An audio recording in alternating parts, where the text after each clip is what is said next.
All right, guys, we're at a new spot with Donovan over here in Carnes.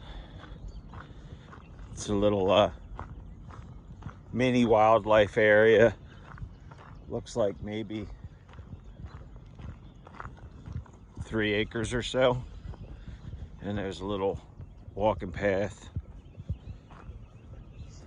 There's a little pond over there. You can't hardly see it, but I'll show you when you can. But Donovan likes it. Something new to sniff and pee on.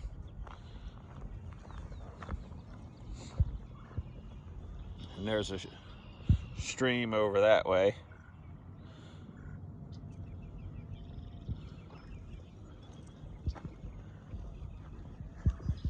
You could pause it there and read that sign if you wanted to.